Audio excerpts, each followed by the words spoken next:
शहर से दूर एक पुराने से भवन में था आशा अनाथालय। वहीं पली बड़ी थी मीरा। ना माँ, ना पिता, ना कोई अपना। बस दीवारें थी और दीवारों पर टंगी भगवान की तस्वीरें।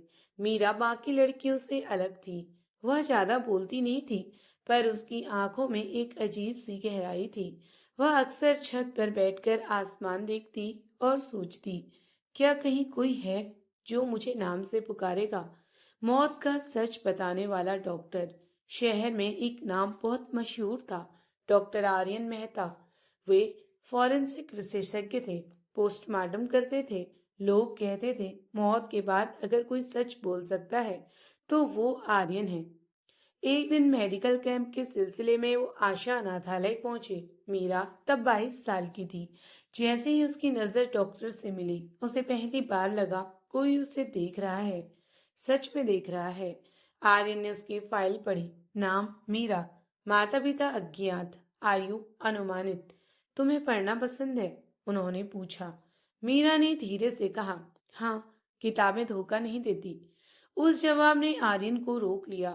रिश्ता जो धीरे धीरे बना। डॉक्टर बार बार अनाथालय आने लगे, कभी बच्चों के लिए दवा लेकर, कभी बस हालचाल पूछने। पर असल में वो मीरा से मिलने आते थे। मीरा पहले दूरी बनाए रखती, उसे भरोसे से डर लगता था। एक दिन आर्यन ने कहा, मीरा, मैं तुम्हें तुम्हारे अतीत से नहीं, तुम्हारे आज से जानता हूँ। उस रात मीरा ने पहली बार किसी के लिए दुआ की। कुछ महीनों बाद आर्यन ने शादी का प्रस्ताव रखा। मीरा ने पूछा, अगर किसी दिन तुम्हें मुझ पर शक हुआ तो? आर्यन मुस्कुराए, मैं सच पहचानता हूँ। उन्हें क्या पता था, घर का सच पहचानना सबसे मुश्किल होता है। शादी सादगी से हुई। आर्यन उसे अपने बड़े से घर में लेकर आए। वहीं रहती थी उनकी बचपन की दोस्त आरुषि। आरुषि का परिवार आर्यन के परिवार से सालों से जुड़ा था। आरुषि ने बचपन से आर्यन को चाहा था। जब उसने मीरा को देखा, उसकी मुस्कान सजी हुई थी, लेकिन आंखों में जलन थी। अनाथालय से आई हो? उसने धीमे से कहा। मीरा चुप रही। अपनी बातों से धीरे धीरे चहल उगलती थी आरुषि, लेकिन सामने से मीठी थी, पीछे से ताने। कुछ लोग किस्मत से सब पा जाते हैं, वो बार बार यही बात कहती। मीरा घर संभालने लगी। आर्यन खुश थे, पर आरुषि खुश नहीं थी। एक दिन उसने जानबूझकर अपनी सीढ़ियों से गिरने की कहानी बनाई। घर में हड़कंप मच गया। आरुषि रोते हुए बोली, मीरा ने मुझे धक्का दिया। आर्यन सन रह गए। मीरा, ये सच है? मीरा की आंखों में आंसू थे। मैं ऐसा क्यों करूंगी? लेकिन शक का बीज बोया जा चुका था। दिन गुजरते गए, आर्यन बदलने लगे। अब वो मीरा से सवाल ज्यादा करते, प्यार कम। आरुषि ने धीरे धीरे उन्हें यकीन दिला दिया, जो लड़की अपने माता पिता को नहीं जानती, वो क्या जाने रिश्ते। मीरा की चुप्पी अब कमजोरी समझी जाने लगी। एक रात आर्यन ने कहा, मुझे तुमसे डर लगने लगा है। ये सुनकर मीरा के अंदर कुछ मर गया। कुछ दिनों बाद मीरा अचानक घर से गायब हो गई।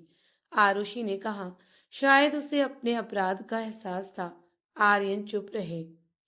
उन्होंने उसे ढूंढने की कोशिश की, पर आधे मन से। 3 हफ्ते बाद रेड लाइट इलाके में एक अज्ञात महिला की लाश मिली। केस आया डॉक्टर आर्यन के पास। चेहरा पहचान से परे था। आर्यन ने पोस्टमार्टम शुरू किया।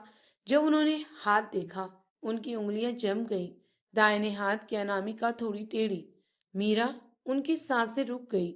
उनकी रिपोर्ट कह रही थी कि यह हत्या थी। फोन रिकॉर्ड्स में आखिरी कॉल आरुषि का था। जब पुलिस ने पूछताछ की, आरुषि का चेहरा बदल गया। हाँ, मैंने किया, उसने कहा। मैं उसे सह नहीं पा रही थी। आर्यन की दुनिया बिखर गई। उन्होंने सैकड़ों लाशें देखी थी, पर आज पहली बार वो खुद मर गए थे। आरुषि आरुषि को सजा हो गई। आर्यन अकेले रह गए। घर अब बड़ा नहीं, खाली लगने लगा। वो रोज मीरा की तस्वीर के सामने बैठते और कहते, मैंने सच पहचानना सीखा था, पर भरोसा करना नहीं सीखा। उन्होंने अनाथालय को फंड देना शुरू किया। मीरा के नाम पर छात्रवृत्ति शुरू की। हर बार पोस्टमार्टम से पहले वे एक लाइन कहते, चेहरा नहीं, सच दिल में होता है। मीरा अनाथ थी, पर उसने आखिरी सांस तक प्यार किया। और आर्यन, उन्होंने देर से सीखा, शक रिश्तों में सबसे बड़ा जहर है। उम्मीद करती हूँ दोस्तों आपको ये छोटी सी कहानी अच्छी लगी होगी। अगर कहानी अच्छी लगी हो तो प्लीज़ वीडियो को लाइक करें, चैनल को सब्सक्राइब करें। मिलते हैं अगली किसी नई कहानी में। कहानी में अंत तक बने रहने के लिए आपका दिल से धन्यवाद।